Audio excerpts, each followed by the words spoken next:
Hi everyone, welcome back to the channel. So today's job is hopefully we can fill up this hopper here. So if you have a look behind me, this is where we normally put the wood chip for the winter, where we heat all the farm, and that's the boiler just in there. And today we'll turn the chipper on, try and get some wood through it, and then we'll just heat this up with the Manatee for now, because I haven't got a trailer which tips low enough in this shed. And also if I chip the wood chip at the front here, it's a little bit wet outside where the ground is, and also it will make a bit of a mess and you can get contaminants from stones and things like that. So I've got the Manatee bucket here just waiting to catch the chip out of the chipper. I've aligned it up fairly well, and you'll see in a minute that when it does blast out of there, the Manatee bucket will catch it evenly, and then I'll go and drop the revs on the chipper and then just drop it into the hopper quickly, and then we can try and do 10 or 20 tonne today.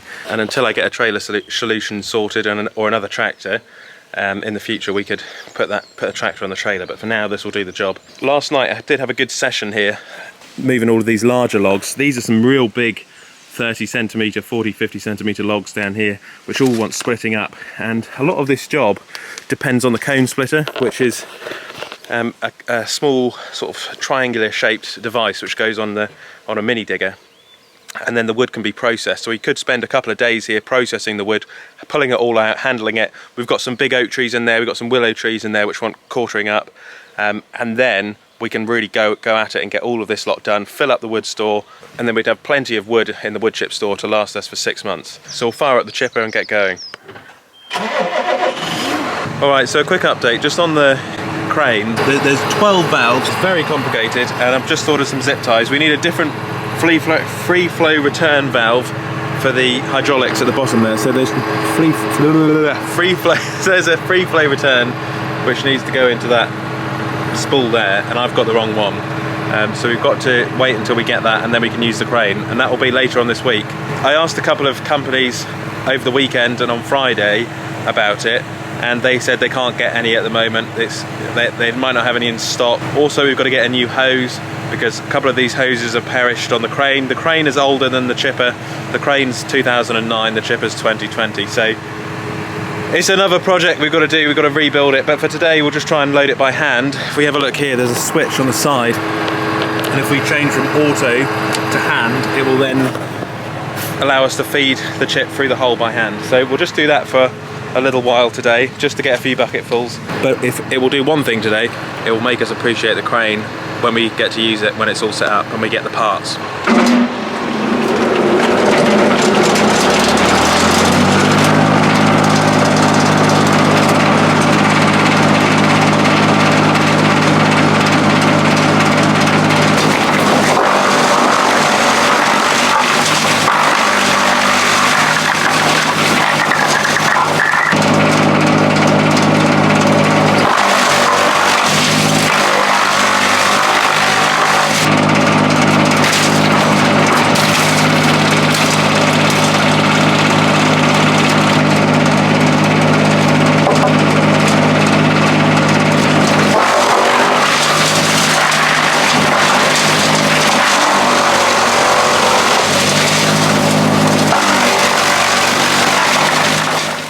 So it's the next day now, and unfortunately we've had a little bit of a problem because this crane has got a valve block on it, and every time I keep coming to the crane to operate it, to load the wood chipper, the crane is a bit temperamental. Sometimes it works, sometimes it doesn't, and I haven't spotted any oil leaking out of the machine yet, but inside the crane there's an 8-way valve block. I've got to get this all right.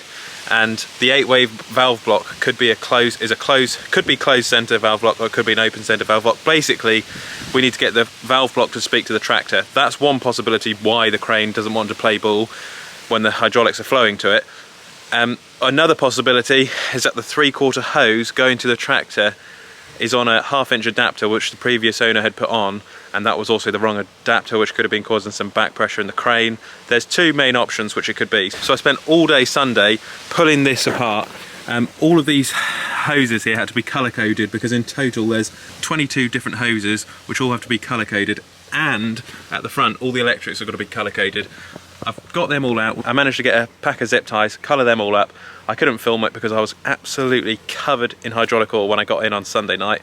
But the main thing is we are making progress and we are getting there. If there's one thing I'll do, it's hopefully get this chipper up and running by the end of the week. Well, not the chipper's fine, it is just the crane. I did try, as I'm sure you would have seen, to load some wood by hand, and I was literally looking at the crane and saying, we've got this massive crane here, obviously the crane needs to do its job. I'd rather invest my time fixing the crane than loading the chipper by hand, because I'm never going to get all of that wood in there by hand. It's gonna, you'd be exhausted, you'd be absolutely knackered. So I invested all my time and energy yesterday on Sunday trying to pull this valve block off, and then today we had a hydraulic company which came out, gotta get this all right, shout out to Norfolk Hose Repairs, something like that. They came out with 2 vans. We pulled off a load of old hydraulic hoses which we thought were starting to perish or go old. Anything which had any sort of look of a nick in it, we just pulled off and replaced. This is the 3/4 hose which the previous owners had a 1/2 inch coupling on, which to be fair is a bit pointless because you've got a 3/4 hose going onto a 1/2 inch coupling, which is pointless because there's no point in having a 3/4 high flow return free flow return hose. So I've now got a new hose which will be coming tomorrow. We've got all new hoses. The valve block is being serviced and just looked at tomorrow to make sure it's okay. That will then go back on the crane. The radio, that should be all working and that's good. That's what this little orange box is here, the Radiomatic from England, which is a Norwegian company who manufacture these cranes.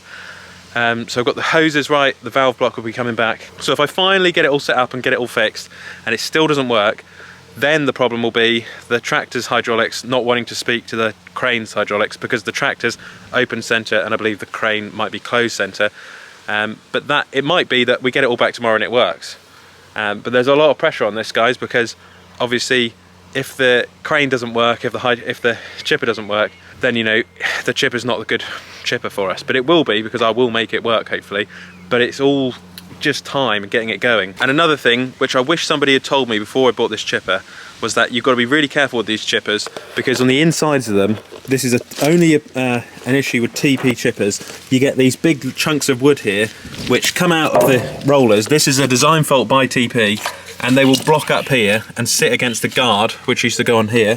I've taken the guard off as they get blocked in there, and then it blocks up the chipper which is in there. So if you take these guards off, leave them in the workshop, and then don't load the machine by hand, always load it from the cab, these blocks here will disappear out of the side and they'll be thrown out one side. I mean, it is really, really annoying that it does that. However, with the guard taken off, and make sure you sit in the cab every time and don't come near the chipper, it will work like clockwork apparently. And those guards are for health and safety, but one of the downsides of the guards is it does cause a lot of blockages, so you've got to take the guard off if you want a crane feed. I wish, like I say, somebody had told me that before I started using the crane. This has been a lot of trial and error.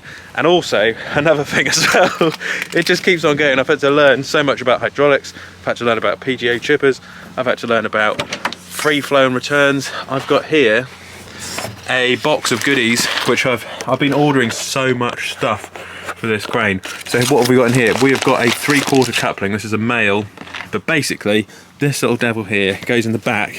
There's my free flow return valve, and that will go into our hole here, and then it will help with an increased increased return. We'll have a proper free flow return, which I've never used on this tractor before.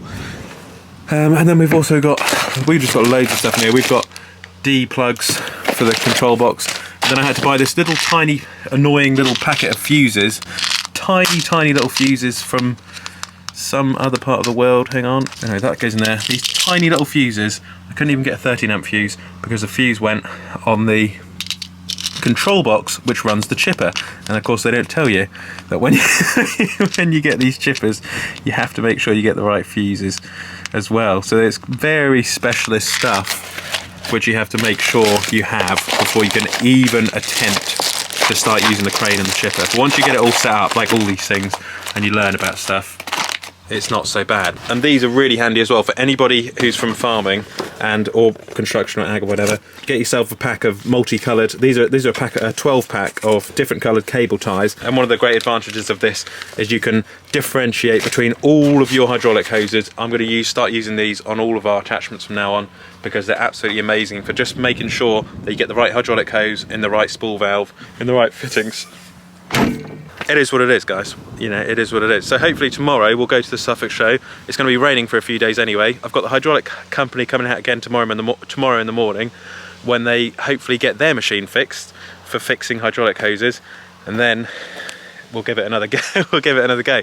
But I've spent all weekend trying to get this going, and sometimes, you know, you do have to put a lot of effort and energy into it. I do wish, you know, this is always the trouble when you buy second-hand equipment, and we've had it in the past when we bought a dump trailer down there.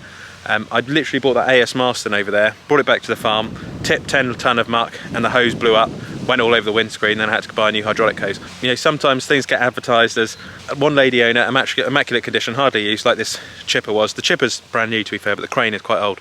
But it was advertised in Great Nick, and of course you get it here, you get working with it, and it's a little bit of a devil. But it could be our John Deere, there could be the free flow return the guys previously had on the crane. But if there's one thing you know about me, guys, is I will finally get this thing working. It's just a bit of time. Patience is a virtue. It will just take, you know, it will take minimum, I'm looking at 4 or 5 day turnaround on this, but hopefully, if all goes well, in best case scenario, we could get this up and running again tomorrow. Either way, I have started to pull out some of the really big logs, and I've started to put them on this side. I can get them split in 4 ways. I mean, that one down there, this log is huge. There's also a massive couple of oak trees in here, absolutely ginormous, all the way through here. So they're going to be some real fun ones to split up. I hope we can split these big ones and get them through the chipper. Otherwise, it will be a bit disappointing. But I really do hope that the little mini digger with the cone splitter will do the job. So yeah, tomorrow we're going to be going to the Suffolk show to go and have a look at some equipment. There's Third and Understanding, who are an Agco company, who've got some nice tractors there. They've got the new 8S and a Union jack, which I wanted to have a look at. Something which is quite handy as well, just want to show you as well. That's an AdBlue can. If you cut the side out of them, they make really good oil pans. Something little thing we found a use for AdBlue cans. If anybody wanted any advice with AdBlue cans, I just thought it was a bit of a waste of time throwing them in the bin. At least when they're cut up like that, you can use them as at least an oil pan. Do go and follow the Olly's Farm Instagram page, which is ollies.farm in the Instagram search bar. Thanks very much for watching, and I will see you all tomorrow at the Suffolk show. Click here to subscribe to the channel, and click here to watch another Olly's Farm video.